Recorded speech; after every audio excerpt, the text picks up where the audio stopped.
Hello everyone, I am Vijay. Welcome back to Teachers circle.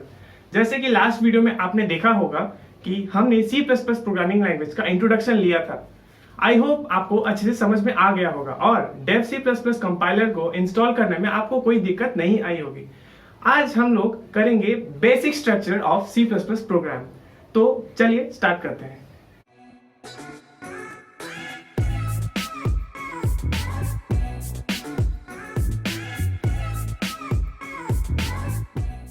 Basic structure start करने से पहले ये जो वीडियो है हमारा आज का, ये 2 पार्ट्स में डिवाइडेड है। पहला पार्ट जो है थ्योरी का है, जो कि मैं इस बोर्ड पे कराऊंगा, और नेक्स्ट पार्ट जो है वो है प्रैक्टिकल, जो कि एक लैपटॉप में डेमोन्स्ट्रेटेड होगा। तो स्टार्ट करते हैं। तो basic structure of C++ program में कुछ आपको ऐसा दिखेगा, हैश, इंक्लूड, आईओस्ट्रीम, ये सब आपको कुछ समझ नहीं आ रहा होगा, पर एक बेसिक C++ प्रोग्रामिंग स्ट्रक्चर में कुछ ऐसे आपको देखने को मिलेगा, और ये जो रूल्स है ये आपको लिखना ही पड़ेगा। इसके बिना प्रोग्राम आपका रन नहीं करेगा। जैसे कि लास्ट वीडियो में भी आपने देखा होगा, लास्ट में मैं जब डेव C++ को रन कर रहा था तब ऐसा ही कुछ कोड मैंने वहां पर भी लिखा था। तो आखिर में है क्या? सबसे पहला पार्ट जो है हमारा हैश इंक्लूड। ये हैश इंक्लूड है क्या? इसे बोलते हैं प्री प्रोसेसर डायरेक्टिव। क्या? Pre processor directive. जैसे कि हमें अगर सोचिए आपको कोई केक को बनाना है, बेक करना है, तो आपको क्या चाहिए? बहुत सारा आइटम्स चाहिए, जैसे एग हो गया, या आपका हो गया बेकिंग पाउडर हो गया। तो इस प्रोग्राम को रन करने के लिए, अंदर बाहर इनपुट लेने के लिए, आउटपुट देने के लिए कुछ फाइल्स चाहिए होता है। वही फाइल्स हमारा आईओस्ट्रीम प्रोवाइड करता है। तो इसीलिए इंक्लूड करना पड़ता है हमें आईओस्ट्रीम को, और ये क्या है? Pre processor directive. ये इस फाइल को इंक्लूड करता है। इंक्लूड करने के बाद हमारा प्रोग्राम रन कर पाता है। उसके बाद हमारा आता है यूजिंग नेम स्पेस एसटीडी। अब ये क्या है? नेम स्पेस एसटीडी क्या है? नेम स्पेस हमारा एक C++ लाइब्रेरी स्टैंडर्ड है। अब वो क्या है?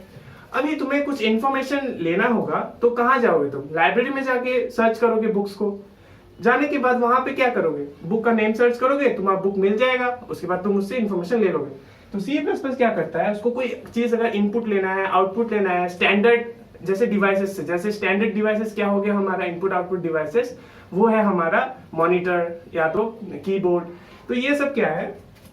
उससे क्या करता है? नेम स्पेस उससे हमारा लेता है इनपुट आउटपुट। तो उन सब का जो स्टैंडर्ड्स है उसमें लाइब्रेरी में डिफाइन किया हुआ है, तो उस एसटीडी में वो सब स्टोर्ड है। अगर हम ये यूजिंग नेम स्पेस एसटीडी ना लिखे तो हमें क्या लिखना पड़ेगा? तो देखो, तो हर स्टेटमेंट में हमें बहुत सारा स्टेटमेंट मिलेगा C++ में। क्या? वो है हमारा सी आउट, सी इन। अगर हम लोग नेम स्पेस एसटीडी लिखे तो सी आउट, सी इन हम लोग इजीली लिख पाएंगे ऐसे ही नॉर्मल। और सी इन, सी आउट क्या है? ये इनपुट आउटपुट ऑपरेटर्स है। ये आउटपुट स्ट्रीम इनपुट स्ट्रीम में हम लोग का लेना देना करता है। जैसे कि कीबोर्ड में आपने कुछ लेटर प्रेस किया, और वो प्रेस किया, क्या प्रेस किया तुमने? ए बी सी डी ऐसे कुछ प्रेस किया, तो ये सी इन जो है वो प्रोग्राम में ले लेता है उस चीज को। और अगर सोचो आपने कुछ आउटपुट दिया, जैसे लास्ट प्रोग्राम में मैंने एक आउटपुट दिया था टेस्टिंग के टाइम डेव C++ का, तो तब मैंने सी आउट का इस्तेमाल किया था। वो क्या करता है? आउटपुट को हम लोग डिस्प्ले स्क्रीन में भेजता है। तो हम लोग ऐसे तो नॉर्मली लिख पाएंगे। अगर ये हम लोग नहीं लिखे, ये चीज हम लोग नहीं लिखे, तो क्या होगा? इसको नहीं लिखेंगे तो हमें कुछ ऐसा लिखना पड़ेगा, std : सी आउट, std : सी इन। तो बहुत सारे ऐसे चीज हैं जो हमें लिखना पड़ेगा std उसके सामने। तो ये बहुत ही लेंदी हो जाता है, इतना हम लोग नहीं लिख पाते। जैसे ये सिंबल सब उतना हम लोग नहीं कर पाते हैं। तो इसीलिए यूजिंग नेम स्पेस std हमें पहले ही डिफाइन कर देना चाहिए। उसके बाद हमारा आता है इंट मेन। इंट मेन क्या है? मेन एक फंक्शन ब्लॉक है। अब फंक्शन ब्लॉक क्या है?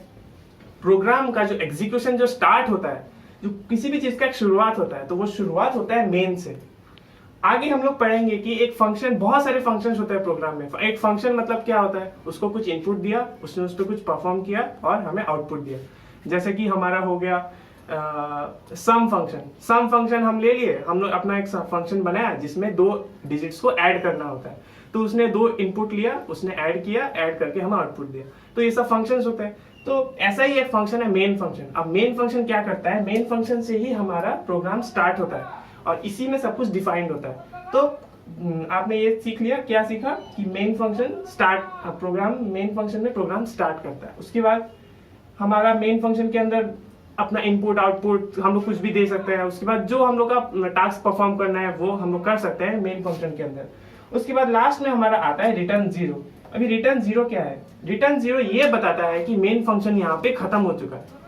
रिटर्न जीरो हमें क्या बताता है कि यहाँ पे मेन फंक्शन जो है खत्म हो चुका है। अगर ये रिटर्न जीरो नहीं देंगे तो मेन फंक्शन चलता रहेगा और कंपाइलर को या ऑपरेटिंग सिस्टम को ये पता नहीं चलेगा कि ये मेन फंक्शन कब खत्म हुआ। तो खत्म करने के लिए हमें रिटर्न जीरो देना पड़ता है। और ये उसके सामने इंट क्यों लगा है?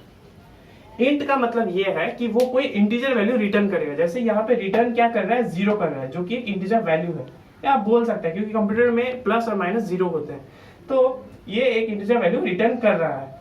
तो उसके चलिए और एक प्रोग्राम हम लिखते हैं जिसमें बेसिक सी इन सी आउट का इस्तेमाल किया गया है। तो मैंने एक सिंपल सा प्रोग्राम यहाँ पे लिखा है। लास्ट पार्ट में हमने दो चीज मिस किया था, वो क्या है? यहाँ देखिए मैंने हर एक सेंटेंस के बाद में एक सेमीकोलन दिया है। अब ये सेमीकोलन क्यों दिया है? ये सेमीकोलन क्या कर बताता है कंपाइलर को कि ये लाइन यहाँ पे खत्म हो चुका है। नहीं तो अगर मैं यहाँ पे ये सेमीकोलन अगर मैं मिटा दूं तो वो इसके साथ इसको भी पकड़ लेगा और आपको एक एरर दिखाएगा। इसीलिए वो एरर ना हो, हर एक लाइन के पीछे हमें सेमीकोलन डालना पड़ेगा। मैक्सिमम लाइंस के पीछे सेमीकोलन लगता है, पर कुछ कुछ लाइंस के पीछे सेमीकोलन नहीं लगता। जैसे कि स्टार्टिंग फंक्शन में, जैसे हम लोग कोई फंक्शन को स्टार्ट कर रहे हैं तो वहां पे कोई सेमीकोलन नहीं लगा है। आई स्ट्रीम के पीछे कोई सेमीकोलन नहीं लगा है, पर मेन ब्लॉक के अंदर जितने भी लाइंस आपके आएंगे तो उन सब में आपका सेमीकोलन लगेगा। ठीक है, तो अब देखते हैं यहाँ पे इस कोड में हो क्या रहा है। सबसे पहले मैं आपको बताया था आईओस्ट्रीम हैश इनक्लूड आईओस्ट्रीम, वो है pre processor directive using name space STD. हमने बताया था ये क्या है, सी लाइब्रेरी से इंफॉर्मेशन लेता है। उसके बाद आता है इंट में, यहाँ से प्रोग्राम का रनिंग जो एग्जीक्यूशन है वो स्टार्ट होता है। उसके बाद हमारा आता है सी आउट। अब ये क्या है? सी आउट क्या है? ये डिस्प्ले करने के लिए, क्या डिस्प्ले करने के लिए है? आउटपुट डिस्प्ले करने के लिए है। कहाँ पे? कंसोल डिवाइसेस पे। कंसोल क्या है? अब जैसे हो गया आपका मॉनिटर हो गया, अब मॉनिटर तो है डिस्प्ले करने के लिए, तो उसमें ये सी आउट क्या करेगा? डिस्प्ले करेगा। अब उसके बाद ये जो ऑपरेटर दिया हुआ है ये क्या है? ये है स्ट्रीम इंसर्शन ऑपरेटर। क्या है? Stream insertion operator. तो वो क्या करता है, जैसे एक आउटपुट और इनपुट स्ट्रीम होता है, दो स्ट्रीम होता है, आउटपुट और इनपुट स्ट्रीम। जैसे एक स्ट्रीम है जो हमेशा बहता रहता है, तो ये सी आउट क्या करता है? एक स्ट्रीम है जो आउटपुट की तरफ हमेशा बहता है। जैसे कोई आपका डिस्प्ले का स्ट्रीम है तो उस स्ट्रीम में बहता है। उसके बाद क्या है, इस सी आउट क्या करता है? इस ऑपरेटर के साथ उस स्ट्रीम में इस आउटपुट को दे देता है। जैसे वो देता है तो स्ट्रीम सीधा जाके डिस्प्ले में डिस्प्ले कर देता है। उसी तरीके से सीन भी एक स्ट्रीम है, सीन का जो ऑपरेटर लगता है, जैसे कि हो गया सीन का ये वाला ऑपरेटर, सी आउट का ये और सीन का ये। सीन क्या करता है? Stream extraction operator. Stream extraction मतलब स्ट्रीम से लेना। हम लोग कीबोर्ड से हम लोग जब टाइप करते हैं तो वो टाइपिंग जो है सब एक स्ट्रीम में जाता है। किस स्ट्रीम में? इनपुट स्ट्रीम में। अब उस इनपुट स्ट्रीम से वो एक्सट्रैक्ट करता है। कौन एक्सट्रैक्ट करता है? ये ऑपरेटर सीन के मदद से। तो इसको बोलते हैं स्ट्रीम एक्सट्रैक्शन ऑपरेटर। तो ये हमने देख लिया। अब देखो रिटर्न जीरो तो मैंने बोला था यहाँ पे प्रोग्राम खत्म हो रहा है, तो इसको जब हम लोग एग्जीक्यूट करेंगे तो हमारा क्या आएगा हमारे डिस्प्ले में?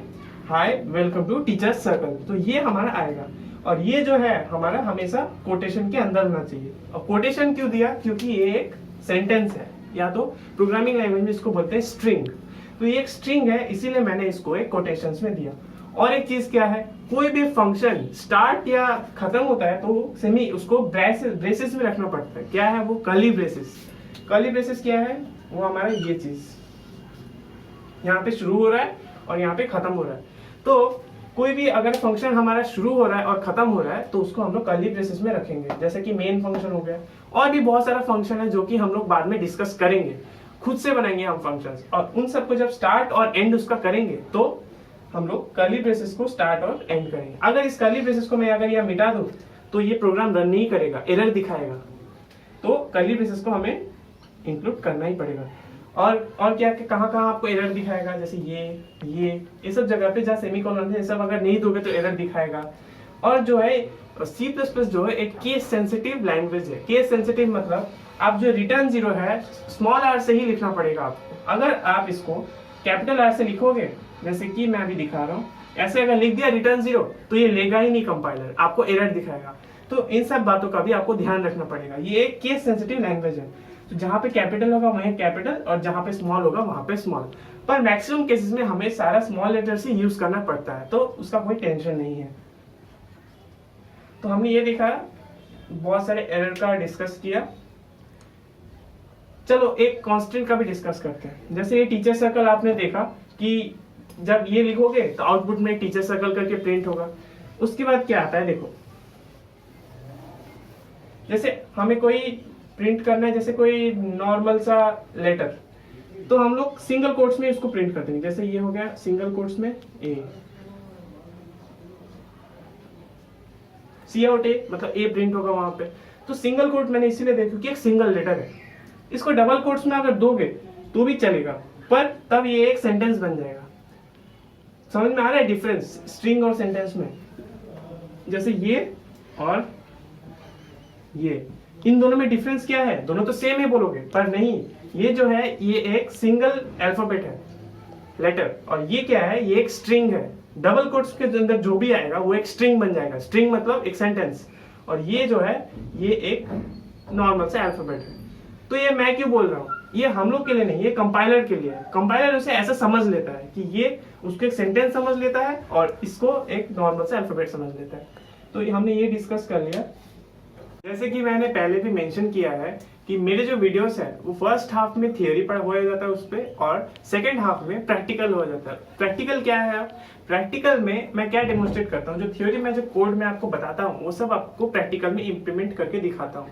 तो चलिए शुरू करते हैं नेक्स्ट कोड। अब नेक्स्ट कोड क्या है? यहाँ तक तो आप समझ ही गए होंगे कि ये एक बेसिक स्ट्रक्चर है जो आपको लिखना पड़ेगा। उसके बाद ये भी एक बेसिक स्ट्रक्चर है जो आपको लिखना पड़ेगा। बीच का जो पार्ट है वो हमेशा चेंज होता रहेगा हमारे नीड के हिसाब से। तो उसके बाद देखो क्या है, यहाँ पे मैं सी आउट लिखा हूँ, please like share and subscribe. तो ये प्रिंट हो जाएगा आउटपुट स्क्रीन में। प्रिंट होने के बाद सोचो तुम्हें चाहिए कि ये जो शेयर एंड सब्सक्राइब जो है वो तुम्हें नेक्स्ट लाइन में चाहिए। तो तुम क्या करोगे कि ये यहाँ पे एक दूसरा सी आउट लिख दिया, जैसे कि यहाँ पे एक दूसरा सी आउट तुम्हें लिख दिया। लिखने के बाद और तुमने इसको यहाँ पे मिटा दिया। मिटाने के बाद इसको यहाँ पे क्लोज कर दिया और यहाँ लिखा शेयर एंड सब्सक्राइब।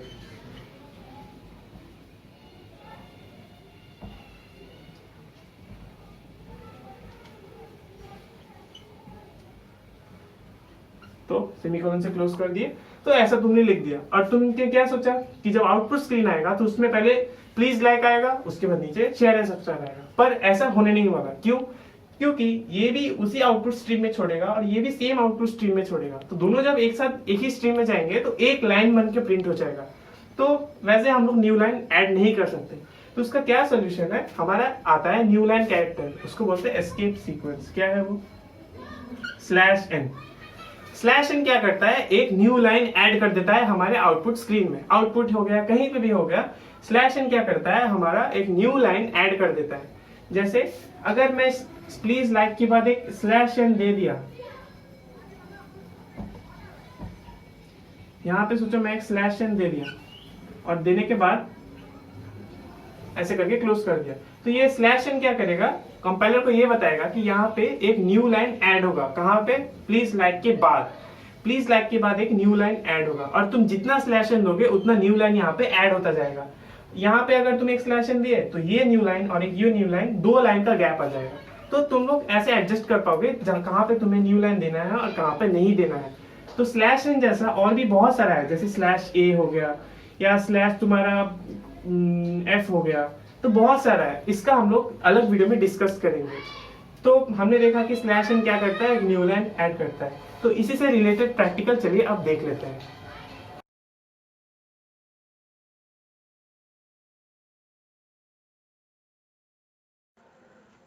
तो जैसा कि आप देख सकते हैं ये है हमारा बेसिक स्ट्रक्चर। चलिए रिटर्न 0 भी लिख ही लेते हैं। उसके बाद जैसे मैंने थ्योरी में पढ़ाया था, प्रैक्टिकल में भी हम सेम चीज़ लिखेंगे। Welcome to Teachers Circle, Teachers Circle, उसके बाद सेमीकोलन। फिर हम इस फाइल को सेव कर लेंगे।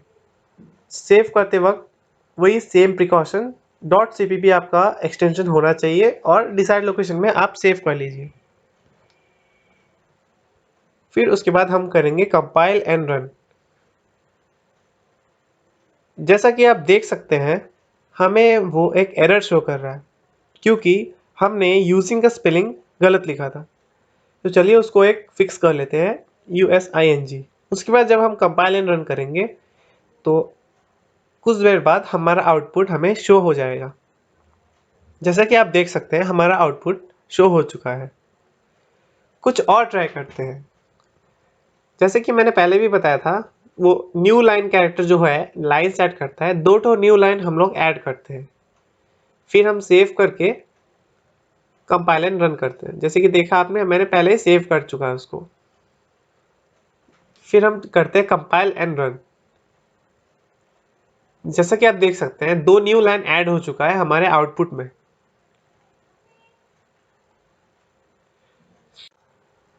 चलिए उसके बाद हम कुछ और ट्राई करते हैं, जैसे कि एक सेमीकोलन हटा के फिर सेव करते हैं, देखते हैं हमें एरर शो करता है या नहीं।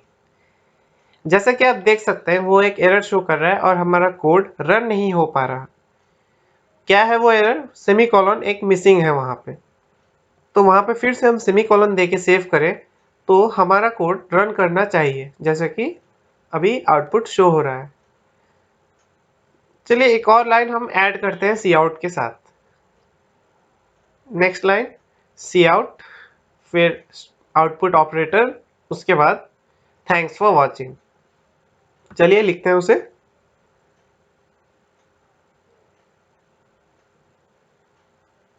जो हमारा स्ट्रिंग होता है, सेंटेंस होता है, उसको हमें हमेशा डबल कोट्स के अंदर लिखना जरूरी है, नहीं तो कंपाइलर इसको अच्छे से प्रिंट नहीं कर पाएगा। जैसा कि आप देख सकते हैं प्रिंट हो चुका है।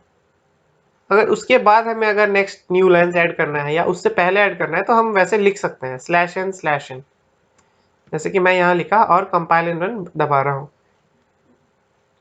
जैसे कि आप देख सकते हैं हमारा आउटपुट प्रिंट हो चुका है। तो नेक्स्ट लेक्चर्स में हम ऐसे ही अलग अलग जो टेक्निक्स है हम यूज करके कोड को लिखेंगे। Thank you.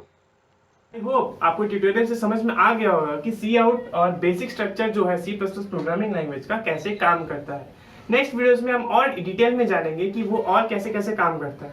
आज तो सिर्फ मैंने सी आउट बताया था, नेक्स्ट डेज में मैं सी इन के साथ कैसे कैसे ऑपरेशंस परफॉर्म कर सकते हैं वो बताऊंगा और डेटा टाइप्स के बारे में हम डिस्कस करेंगे।